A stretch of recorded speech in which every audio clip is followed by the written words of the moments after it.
But let's go back out to the, I should say, expertly patrolled and safeguarded streets of Mountain View and hear from Enrique and Steve, who have a couple of questions for you.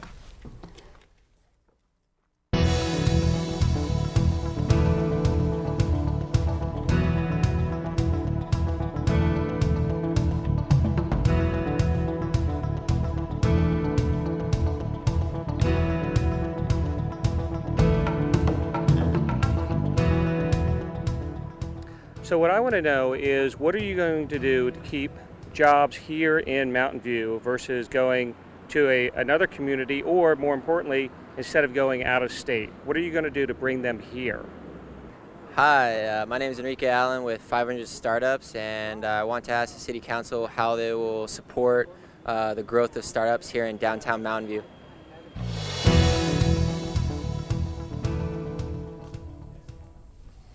All right, economic questions, startups, keeping the jobs here in Mountain View, not seeing them go somewhere else. Yes, Margie, you look eager to yes, this is a really important issue for me.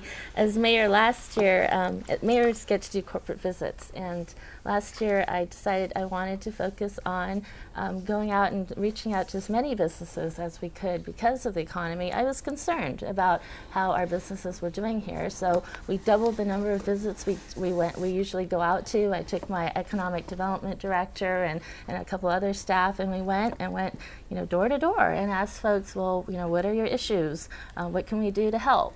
And it's really, I believe, that outreach that makes Mountain View a great place to do business. And the folks that we talked to, they mentioned it's just the environment that we have here. It's business friendly, it's livable.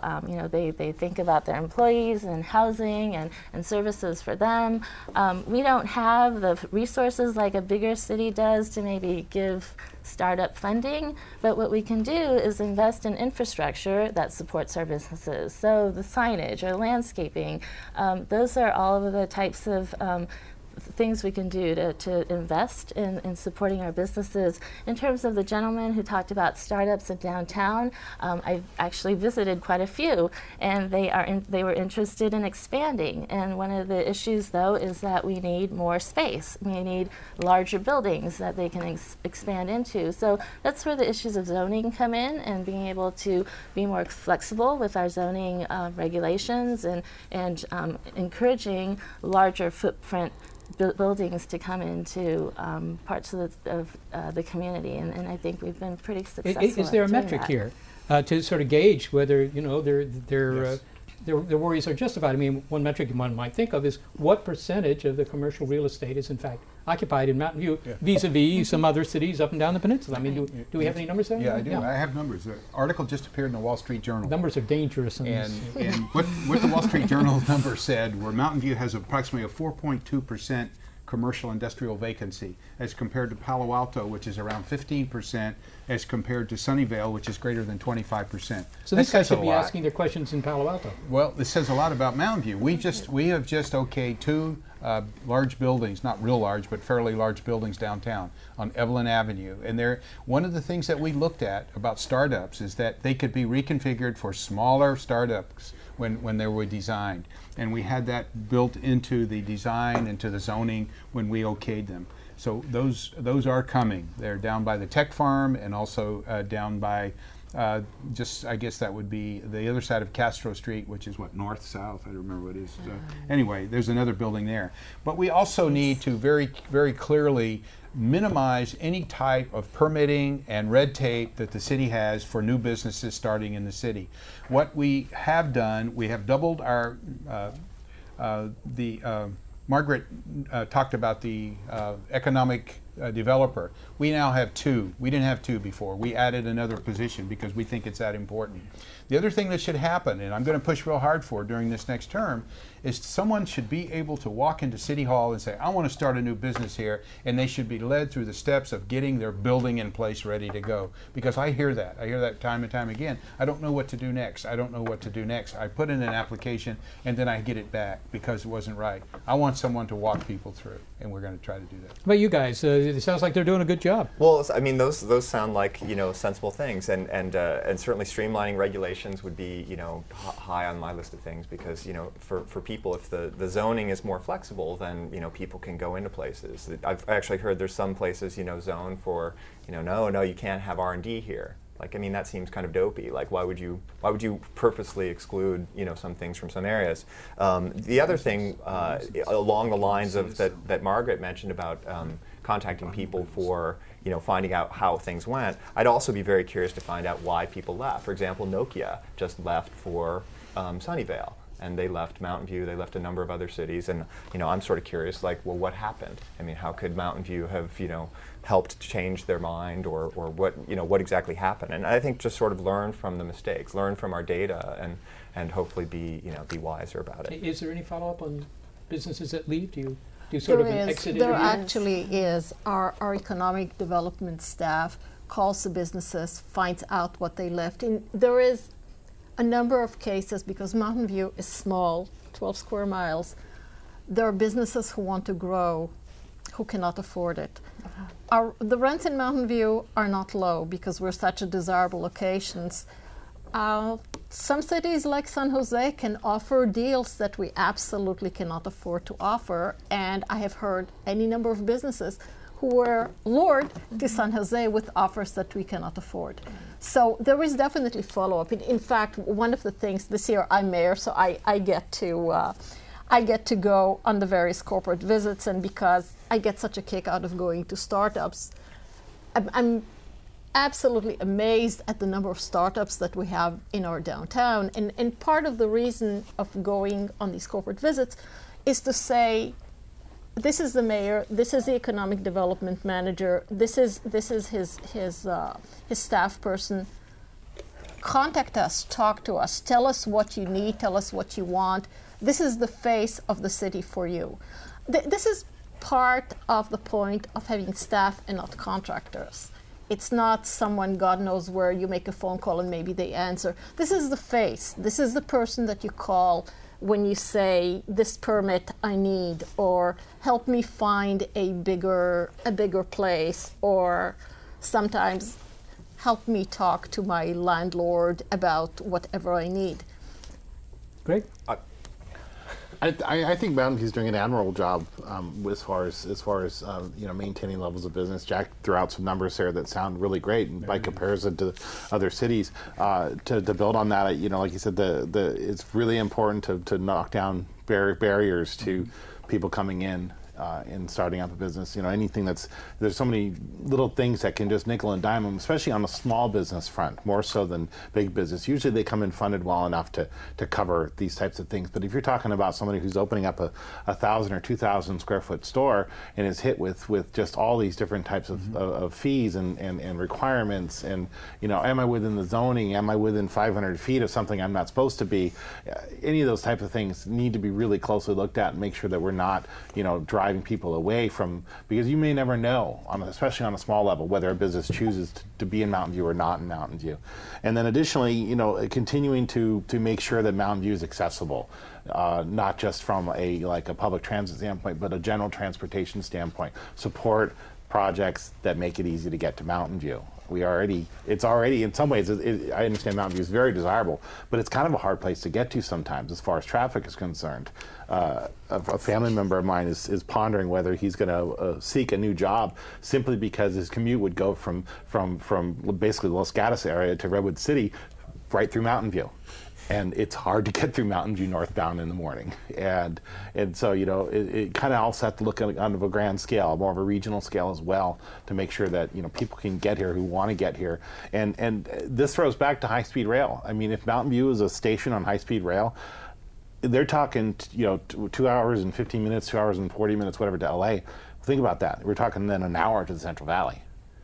And there's a lot of potential for housing in the Central Valley, and it opens it up to day commuters. I mean, just like people coming into San Jose on the ACE train, which is not the fastest train, not the most convenient train, but they fill them up every day.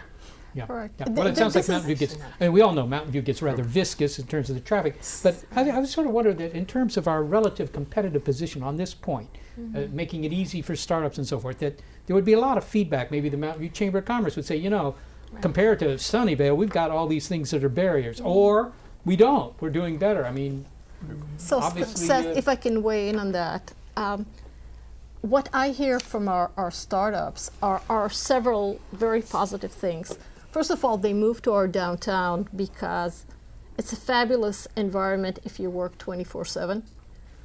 You know, you can always get something to eat. You can always get something to eat, and it's not expensive, and it's very good. The train. Many of their younger employees, and many startups do, as we all know, have very young employees, want to live in San Francisco, but all they do is hop on Caltrain, and they're in Mountain View. So again and again, we hear from the CEOs of startups how much they enjoy being along the train lines, which is one of the good things about our downtown. It's completely accessible on the train line.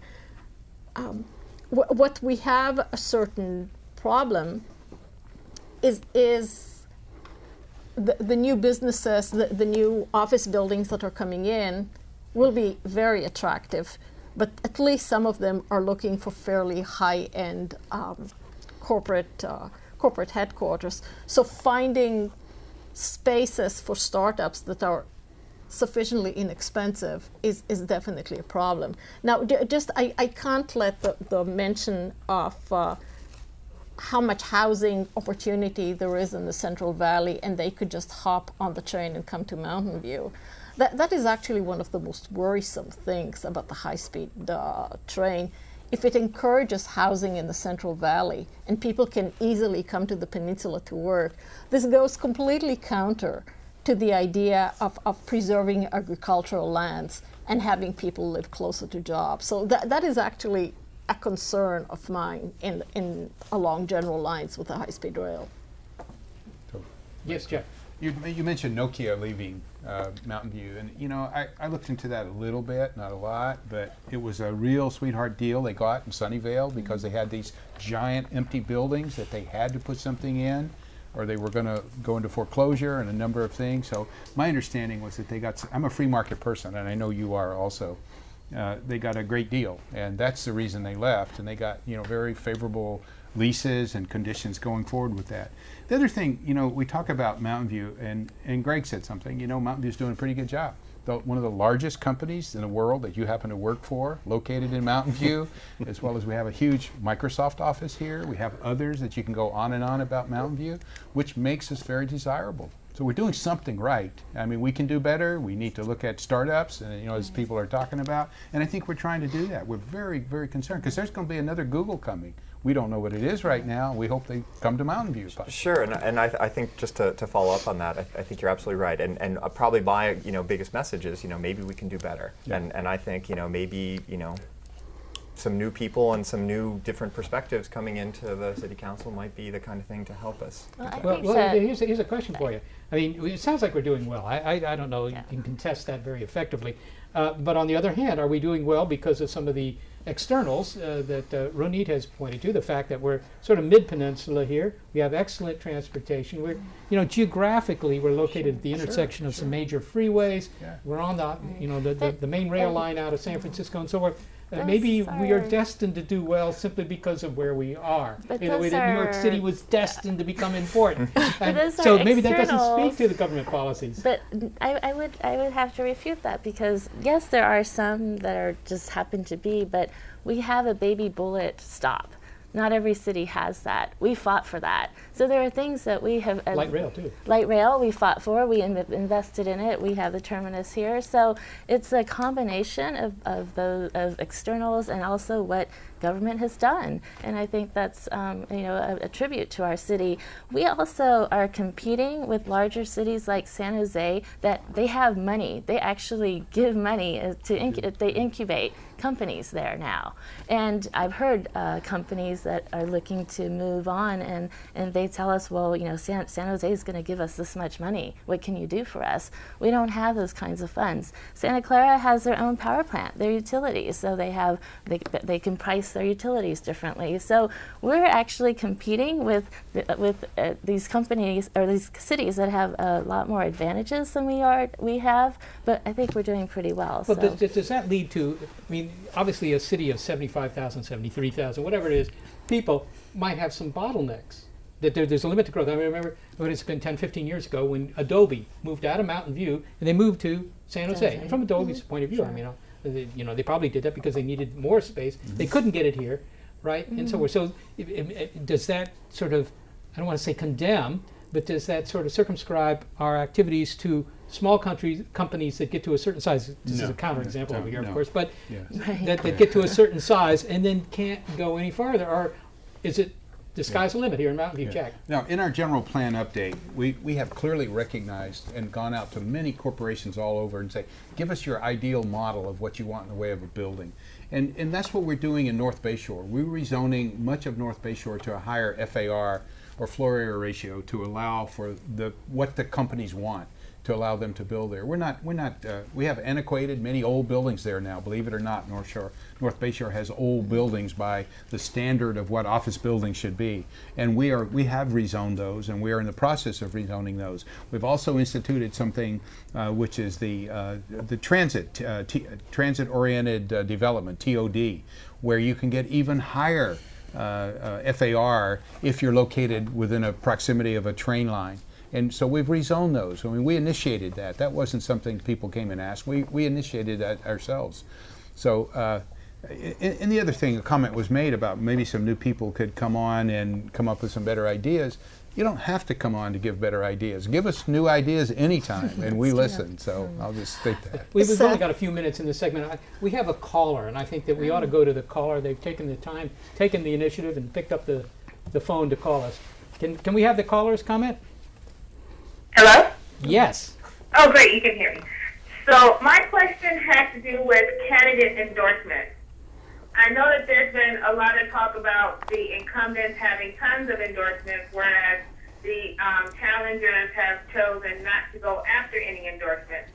So commenting on what one of the challengers said about new blood coming in, my concern as a voter is if I don't know who you are, and there isn't anyone that you can point to that I may know that I respect that can vouch for you, how do you reach out to the average voter who hasn't heard of you to say you should vote for me? And then for the incumbent, is there any particular individual organization you feel like speaks most for you? Well, let's go to the challenges first. You don't want endorsements, or you haven't sought endorsements? Right. Is it a moral stand, or is it something more? It's actually, you know, maybe it's a bit of both. I mean, I think for certainly, you know, some endorsements, like to me, if you were endorsed by someone who you happen to be setting their budget or their salaries for, it seems like it's just a little sticky. So, you know, public safety workers or city employees and stuff like that endorsing, you know, maybe it's a little, you know, not quite fully, you know, clear cut. So for me, it was just like, I don't know these people. I don't know the realtors. I think for me, I've put together a website at www.waylonas.org. There's, you know, tons of information out there. My email address is out there. I'm happy to talk to people. I've had a number of people contact me with emails and ask me questions. It's a rich opportunity for someone to find out exactly, you know, who I am or what I stand for, rather than just say, you know, Dan's endorsed by the Sierra. But can they learn about, you know, other people who have an opinion of you? I mean, the endorsements say, look, we've looked at this candidate, we think they're good. They do, but there's, you know, there's other things at stake there. I mean, who knows why someone happened to endorse someone versus, I don't know, you know, if you send me an email, I will respond to your email. I mean, that's just a simple case. You will get a direct line rather than just, you know, the Sierra Club says, you know, Dan is our man. Well, I don't know why. Why is Dan our man? And what do you think about high-speed rail? And that might not be a question that the Sierra Club has. So. Okay, well, we're running up against the break, and I want to get everybody everybody a chance. Yeah, well, so just to comment real quickly on that. So I chose not to actively seek any endorsements for some of the same reasons he's talking about. I think that, when you do get endorsements from some of these organizations, or they give you money, that there could be a certain amount of misunderstanding or people thinking, hey, well, if he gets this endorsement from them, then what happens when something comes up that's involving that organization? For me, it was easier just to completely bow out of that, and I just decided not to do it. I have sought the newspaper endorsements of the local papers, done their interview process, because I think those are relatively non-biased, neutral type endorsements.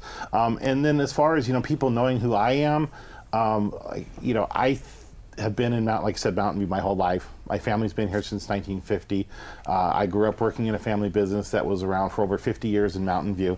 And quite frankly, I think that, if you went through, perhaps 3 or 4 degrees of separation of friends of friends of friends, I probably know enough people, or enough people know of me and my family, that I could garner enough votes for a council seat, and without having endorsements of the outside organizations.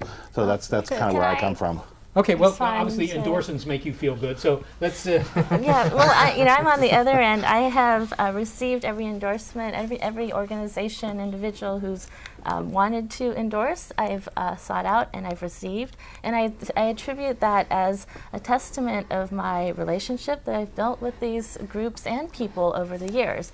I started out too not knowing a lot of people, but I went out and I met with folks and I asked them, what are your issues? And they told me. And I can't always agree with everyone, and frankly these groups and people have said, you don't always agree with me, but at least you listen and you've built a relationship and you communicate. And I think that's what these endorsements have meant for me, is that I'm open to listening to everyone. I'm not going to pick and choose which group I want to go interview with or not. I'm going to go to everyone who wants to talk with me, and that's what I've done, and I'm really proud and grateful for the support that I've received. Okay, and I'm kind of in the middle because so I have not gone to every group. I have not asked the endorsement of every group. I have not asked the endorsement of our unions.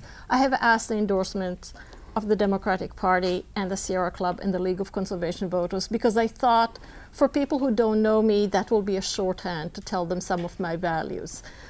What I do have a very long list of is residents, people who know me, because I've been active in the community for decades. And before I ran for council, I was involved in many groups, and that's why I got elected for council, because there were enough people who knew me, who trusted my judgment, to vote for me and to tell their friends, Ronita's a good person, you can trust her. That's why I also chose very yellow signs, and you can see them everywhere in town, because people are saying to each other, you can trust Ronit. And for me, that's actually the most important tool in Mountain View. I think all the years when I didn't run, I always had, my yard was full of signs, so people would know whom I was voting for, because I know that they looked and said, Ronit trusts them, then that's fine, we can vote for them too. So I think the personal endorsements of Mountain View residents are what really counts for me. Okay, So, well, yeah, 30 seconds. So it's real quick. So nothing makes you, I got the Democratic endorsement as well, Democratic Party endorsement as well, but I got other endorsements. I'm not going to mention names, but some state assembly people, U.S. senators, and county supervisors. Let me tell you, there's nothing that makes me feel better when I get a phone call from their office saying, I'm so glad you're running and I want to endorse you. Hope you use me as an endorsement. There's nothing that makes me feel better. I also have all of the neighborhood association presidents, not the neighborhood associations, because they don't basically endorse people, but all the presidents. They know me. They know I stand up for the neighborhoods and will be there for them. So, and many people within the city. I have, you can get hundreds of them if you want to, and you do, because they call you, they talk to you and say, I'd like to endorse you. So you have to be established in the neighborhood and get out and meet people to get these endorsements. They don't come and beat on your door necessarily, most people do. So you have to know people, but when they do come to you, nothing makes you feel better. All right, you just read in 5 seconds. Any of you using social media to, promulgate this campaign? Not really. I have a Facebook. I have a Facebook page, but haven't pushed it. It's one. Okay, well, we're going to get back to the third hot and heavy segment of this KMVT City Council debate in just a few moments. But first, we're going to go to a few messages of interest to you, I hope.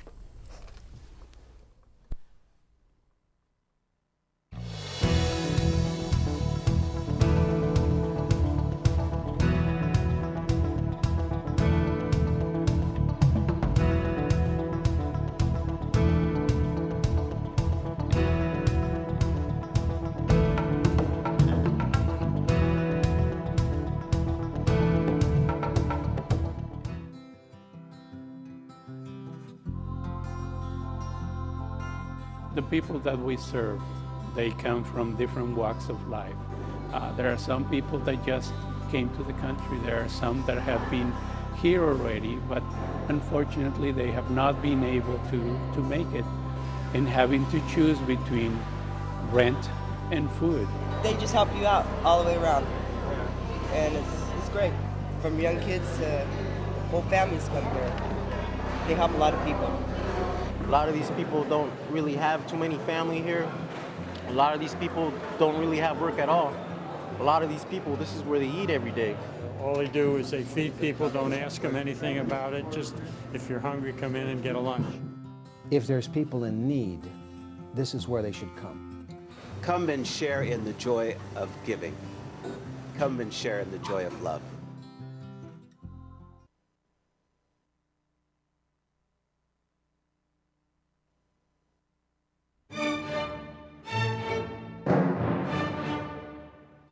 Unlike commercial or public TV stations, we at KMVT Community Television focus on Silicon Valley residents, organizations, and businesses. We televise to over 100,000 viewers in Santa Clara County, with syndication potential to more than 1 million in the greater San Francisco Bay Area.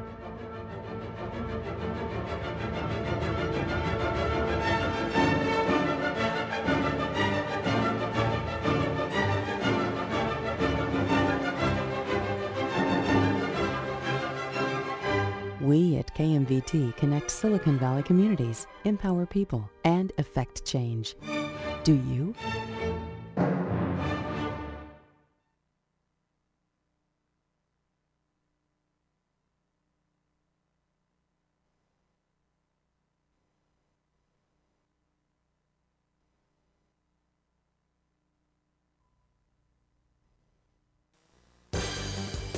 Have you ever wondered how a television show is put together? Do you want to know what goes on behind the scenes of a TV production? Now is your chance to discover for yourself. KMVT Community Television offers studio production workshops for adults and youth. Learn the basic skills needed to create a television production, including camera operation, floor direction, audio engineering, technical directing, tape operations, and directing. It's a great way to learn TV production. No previous experience is necessary, and most of all, this training will provide you with the foundation to produce your own show.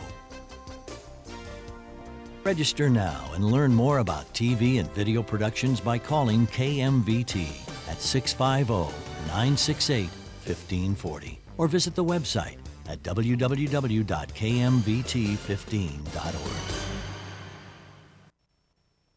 California's vital water. The reality is that drought and climate change have already left us with a glass that is half empty. And our state's fragile water storage and delivery systems are barely holding their own. Anything that upsets this precarious balance will carry serious consequences. For the people of California and for our economy and environment, learn more at calwatercrisis.org, because we can't take water for granted.